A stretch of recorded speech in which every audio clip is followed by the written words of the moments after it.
各位乡亲，大家好，我是廖弟，今仔日搁要来跟大家讲社会。如果若准备好，咱就开始。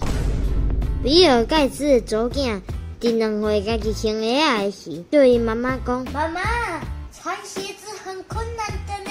不过啊，我喜欢做困难的事情啦。”为什么一个2岁的囡仔会用伊如此积极？因为每天比尔盖茨甲因水某的出门进前，拢会甲因祖囝讲：“爸爸和妈妈今天又要出去挑战自己，不过我们都喜欢做困难的事情哦。”这句话讲2声摆了，囡仔嘛会啊。想看觅咧，如果逐天甲咱的囡仔讲也要10岁，无可能，无法度啦。那安尼就袂使怪咱的囡仔6岁无效，扣甲无救啊。所以咱对囡仔讲的话爱注意，这太重要了。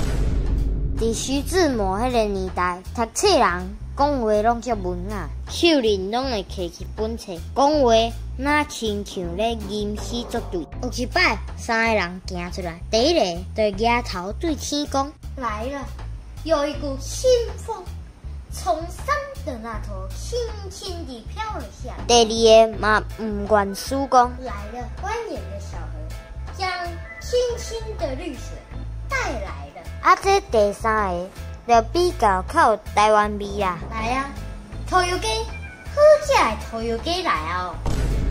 有几位专业顾问收到打印的名片了，气喘喘，打电话过影印的店。啊，恁是咧创啥啦？啊，他会甲我的名片印成专业顾问，减一个扣啦。哦，歹势，我马上帮你订印。几工后订印的名片搁寄来啊！这摆刷印专业顾门口啊！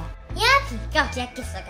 恁甲这份影片，请分享出去，顺线订来看。廖迪 Camper 每礼拜暗时6点准时发布影片，刷。